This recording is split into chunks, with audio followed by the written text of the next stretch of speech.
साथियों नमस्कार, स्वागत है आप सभी का आप सबके अपने चैनल द साइंस टॉप में। आज हम द साइंस टॉप में डेली इंपॉर्टेंट करंट अफेयर्स को डिस्कस करेंगे और देखने में तो क्वेश्चन आपको 10 से 12 ही दिखेंगे, बट मान के चलिए कि जब इसको आप पूरा कर लेंगे तो आपके कम से कम 35 से 40 क्वेश्चन आपके डेली करंट अफेयर्स के साथ साथ आपके स्टैटिक जीके के भी तैयार हो जाएंगे, जो कि आने वाले एग्जामिनेशन के लिए बहुत ही हेल्पफुल हो सकते हैं। ठीक है, इसके साथ साथ ये जो करंट अफेयर्स है ये आपके बीपीएससी, इसके साथ साथ UPPSC, UP triple SC, SSC, TET, CTET और जो भी वनडे एग्जामिनेशन है उसके लिए भी बहुत ही हेल्पफुल होंगे। और जो आपकी आगामी आपकी आरओ है, आरओ जो कि आपके हाई कोर्ट के साथ साथ जो आपकी यूपीपीएससी होने वाली है उन सब के लिए बहुत ही इंपॉर्टेंट होगा। आप इस वीडियो को देखिए, आपको पक्का समझ में आ जाएगा। चलिए स्टार्ट करते हैं। पहला क्वेश्चन हमारा कह रहा है कि हाल ही में किस देश ने अपनी सैन्य परेड में प्रधानमंत्री श्री मोदी जी को विशिष्ट अतिथि के रूप में आमंत्रित किया है? आपको अगर आंसर पता हो प्लीज कमेंट बॉक्स में लिखिए। तो इसका सही आंसर है हमारा फ्रांस। फ्रांस जो हमारे प्रधानमंत्री मोदी जी हैं वो 2 दिन की आधिकारिक यात्रा पर फ्रांस गए हुए हैं और वो वहीं की सैन्य परेड में हिस्सा लेंगे। ठीक है, आइए इसको थोड़ा तथ्यों को देख लेते हैं। तो आपको पता होगा कि इसमें जो तथ्य है कि जो आपके 13 जुलाई को प्रधानमंत्री मोदी जी फ्रांस पहुंचे हुए, मतलब आज भी वो फ्रांस में ही है और वहां वो बिस्टल डे परेड में, क्वेश्चन याद रखिएगा, किस परेड में हिस्सा लेंगे? बिस्टल डे परेड में वो हिस्सा लेंगे। और वहीं पे उन्हें फ्रांस का जो सर्वोच्च सम्मान है उसका नाम क्या है? Legion of the honour. क्या नाम है? Legion of the honour. ये किसे दिया जा रहा है? हमारे प्रधानमंत्री मोदी जी को।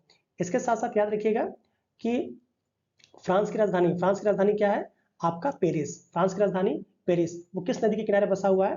तो सीन नदी के किनारे बसा हुआ है। किस नदी के किनारे हमारे? वो सीन नदी के किनारे बसा हुआ है। इसको भी आप याद रखेंगे, ठीक है, कि वो सीन नदी के किनारे बसा हुआ है। इस तरह एक बार क्वेश्चन पूछा जाता है कि जो लंदन है, लंदन किस नदी के किनारे बसा हुआ है? तो आप बोलेंगे लंदन जो है वो टेम्स नदी के किनारे बसा हुआ है। किस नदी के किनारे? टेम्स। जिस तरह हमारे गंगा को बहुत पवित्र नदी बोला जाता है, उसी तरह लंदन में टेम्स नदी को बहुत ही पवित्र बोला जाता है। इसके साथ साथ जो आपका पेरिस है इसे हम फैशन नगरी के नाम से जानते हैं और वो विश्व का सबसे सुंदरतम शहर हम पेरिस को बोलते हैं। इसके साथ साथ पेरिस की बहुत सी खासियत है, वो देखते रहेंगे आप। जो फ्रांस है हमारा, फ्रांस के बारे में थोड़ा देख लेते हैं। फ्रांस को हम सुरा और सुंदरियों का देश कहते हैं क्योंकि वहाँ पे बहुत ही ज्यादा शराब का सेवन किया जाता है। और एक शराब आपने अक्सर मूवीज में सुना होगा, शैंपेन। क्या नाम होता है उसका? शैंपेन, जो कि फ्रांस की एक बहुत ही फेमस आपकी शराब है। फ्रांस को हम लघु यूरोप भी कहते हैं। क्यों लघु यूरोप कहते हैं? यूरोप में तो है ये, इसकी जो क्लाइमेटोलॉजी है, इसकी जो जलवायु है वो कृषि के लिए इतनी अच्छी है कि पूरे के पूरे यूरोप का प्रतिनिधित्व करती है। इसलिए इसे हम, मतलब ये अपने टोटली आत्मनिर्भर है अपने खाद्यान्न के लिए या सभी चीजों के लिए, इसलिए हम लघु यूरोप कहते हैं इसे हम किसानों का देश भी कहते हैं क्योंकि यहाँ बहुत ही लैंड फर्टाइल है, तो आराम से सारे के सारे वो फसलों को उगा लेते हैं। और फ्रांस को हम समुद्रों की रानी भी कहते हैं। ठीक है, चलिए इसका याद रखिए। एक बार क्वेश्चन पूछा जाता है कि फ्रांस और यूनाइटेड किंगडम कैसे अलग होते हैं? तो एक चैनल हमारा इंग्लिश चैनल के थ्रू फ्रांस और यूनाइटेड किंगडम अलग होते हैं। ठीक है, आइए देखिए कितने क्वेश्चन आपको मिल गए। आइए अगला तथ्य देखते हैं।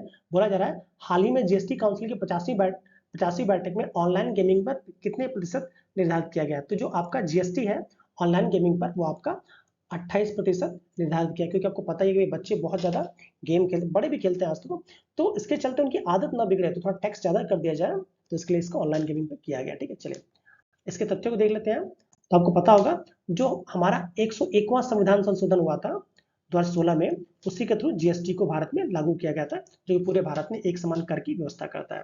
क्वेश्चन ये पूछा जाता है कि सबसे पहले विश्व में किस देश में जीएसटी लागू किया गया था? तो कहां लागू किया गया? हमारे फ्रांस में सबसे पहले जीएसटी लागू किया गया था। ठीक है, चलिए अगला क्वेश्चन देखते हैं कि 25वीं एशियाई एथलेटिक्स चैंपियनशिप का शुभंकर क्या चुना गया है? बहुत ही प्यारा शुभंकर है जो आपका 25वां एशियाई एथलेटिक्स है, इसका शुभंकर हमारे हनुमान जी अर्थात बजरंग बली को चुना गया है।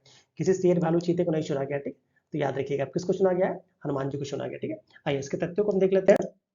तो 12 से 16 मतलब चल रहा है, एक आध पदक जीता है, उस खिलाड़ी का नाम मुझे नहीं याद आ रहा है। 12 से 16 जुलाई के मध्य बैंकॉक, जो कि थाईलैंड की राजधानी है, वहां पे आपका ये गेम्स आयोजित किए जा रहे हैं।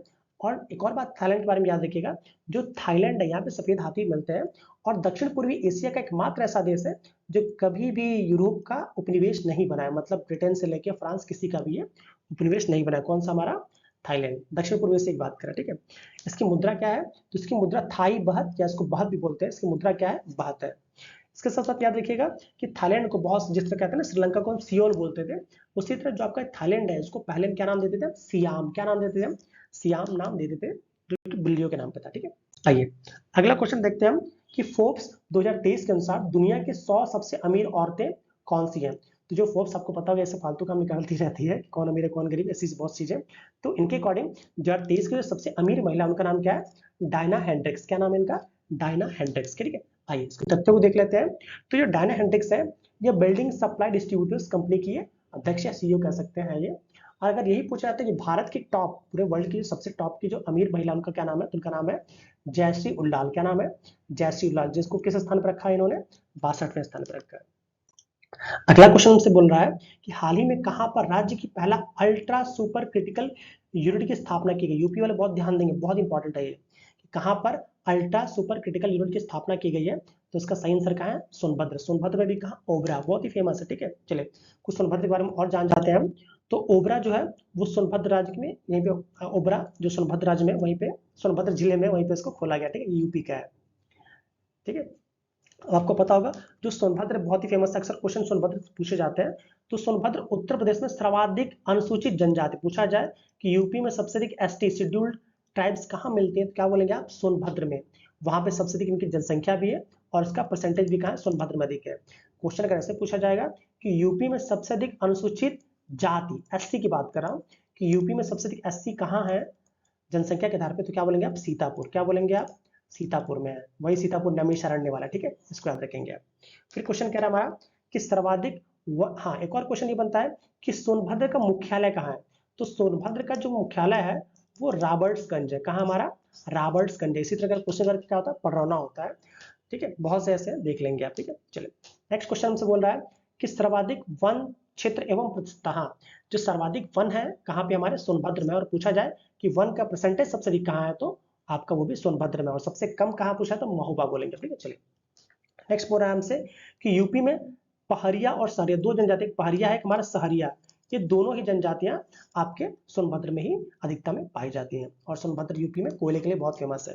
लास्ट टॉपिक देख लेते हैं कि पूछा जाता है पूरे देश का ऐसा कौन सा जिला है जो कि 4 राज्यों की सीमाओं को टच करता है, तो उसका नाम क्या है हमारा, सोनभद्र। किस किन राज्यों को टच करता है हमारा, तो एमपी, छत्तीसगढ़, बिहार और झारखंड। जैसे आप इसका नक्शे में देखें तो आप दिख जाएगा आपको कि 4 राज्यों को टच कर रहा है ये। और हाँ ठीक है, तो इसमें देखिए अगला तथ्य देखते हैं कि शिकायत निवारण सूचकांक 2023 में बड़े राज्यों में प्रथम स्थान किसका है। बहुत ही इंपॉर्टेंट तथ्य है, 12 तारीख के आया है न्यूज में ये। तो जो शिकायत निवारण सूचकांक है इसमें बड़े राज्यों में पहला स्थान किसका है, हमारा उत्तर प्रदेश का है। यही पूछा जाता है छोटे राज्यों में किसका, तो क्या बोलते हैं, सिक्किम का। किसका हम बोलते हैं, सिक्किम का बोलते हैं। ठीक है, इसके साथ साथ हमसे ये बोलता कि केंद्र शासित प्रदेश, कि केंद्र शासित प्रदेश में किसका स्थान है, तो आप क्या बोलेंगे, आप लक्षद्वीप। आपको पता है ना वहां की एजुकेशन बहुत ज्यादा है। क्या इसका स्थान हमारा, लक्षद्वीप का। ठीक है, आइए आगे चलते हैं।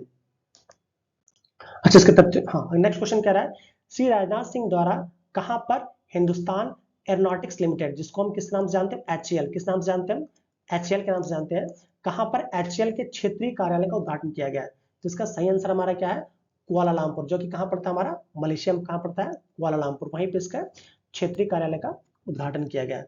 और मलेशिया आपको पता है कि मॉरिशस के बाद बहुत ज्यादा यहाँ पे भारतीय मूल की जनसंख्या रहती है। ठीक है, देख लेते हैं मलेशिया की राजधानी कहाँ है, कुआलालंपुर है। इसकी आधिकारिक भाषा क्या है, मलय। आधिकारिक भाषा क्या है, मलय। और पूछा जाए इसकी मुद्रा क्या है, तो क्या बोलेंगे आप, रिंगरीट। क्या इसकी मुद्रा है आपकी, रिंगरीट। क्या मुद्रा है, रिंगरीट। ठीक, आइए अगला हम देखते हैं तथ्य कि लोकमान्य तिलक पुरस्कार 2023 से सम्मानित किया जाएगा। आपको पता है बहुत ही न्यूज बताइए कि जो हमारे प्रधानमंत्री श्री मोदी जी हैं उन्हीं को ही लोकमान्य तिलक पुरस्कार 2023 का प्रदान किया जाएगा। अगला तथ्य हम देखते हैं ओपन काइलिन 1.0 या ओपन काइलिन किस देश का स्वयं का पहला कंप्यूटर ऑपरेटिंग सिस्टम है। तो इसका सही आंसर हमारा फ्रांस का। फ्रांस ने अपना खुद का पहला ऑपरेटिंग सिस्टम लॉन्च किया, इसका नाम क्या है, ओपन काइलिन। बहुत इंपॉर्टेंट है ये। ठीक है, नेक्स्ट अगला हम क्वेश्चन देखते हैं गोल्डमैन सैक्स के अनुसार भारत कब तक दुनिया की दूसरी सबसे बड़ी अर्थव्यवस्था बन जाएगा। आपको पता होगा गोल्डमैन सैक्स अक्सर ऐसे ही अपने कुछ ना कुछ भविष्यवाणी करता रहता है। उनके अकॉर्डिंग 2075 तक, हम जिंदा रहें चिंता न करें, 2075 तक भारत जो है वो दुनिया की दूसरी सबसे बड़ी अर्थव्यवस्था बन जाएगा। पहले स्थान पर कौन रहेगा, चीन रहेगा इनके अकॉर्डिंग, दूसरे पर भारत रहेगा और तीसरे हमारा क्या हो जाएगा, यूएसए हो जाएगा। ठीक है, आइए इन तथ्यों को देख लेते हैं कि इन्होंने बोला कि 2075 तक भारत कितने ट्रिलियन की इकोनॉमी बन जाएगा, आपका 52.2। ठीक, चलिए नेक्स्ट हम देखते हैं कि हाल ही में किसने अपनी आर्टिफिशियल इंटेलिजेंस फॉर्म XAI की शुरुआत की है। तो इनका नाम क्या है, एलन मस्क। अक्सर ही ऐसे काम करते रहते हैं। ठीक है, और आपने नाम सुना टेस्ला कार, बहुत फेमस है टेस्ला। टेस्ला के मालिक हमारे एलन मस्क है। इसके साथ साथ जो हमारी स्पेस एक्स है, स्पेस एक्स जो कि स्पेस में बहुत ज्यादा वर्क करती है, स्टारलिंक वाले हैं, वो सब के मालिक कौन हमारे एलन मस्क साहब हैं। ठीक है, आइए अगला क्वेश्चन से बोल रहा है, हाल ही में भारत की पहली AI anchor artificial intelligence anchor Lisa का अनावरण कहाँ किया गया? तो कहाँ किया गया इनका अनावरण? उड़ीसा में किया गया, जो कि समाचार बांचेंगे, देखिए कौन देखता है। ठीक, चलिए अगला क्वेश्चन देखते हैं।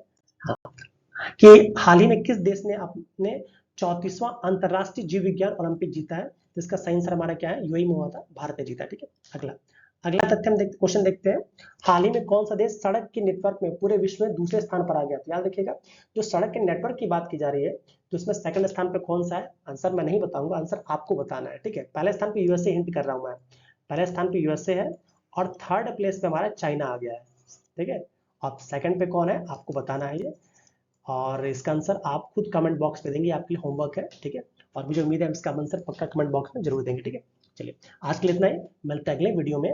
उससे पहले आप प्लीज, अगर आपको हमारे कार्य अच्छा तो प्लीज हमारे चैनल को लाइक शेयर और सब्सक्राइब करिए, और जो भी आपके अवेलेबल कमेंट्स हो उसको कमेंट बॉक्स में जरूर लिखिए। आज के लिए इतना ही, मिलते हैं अगले वीडियो में। Till then keep learning, keep smiling. जय हिंद।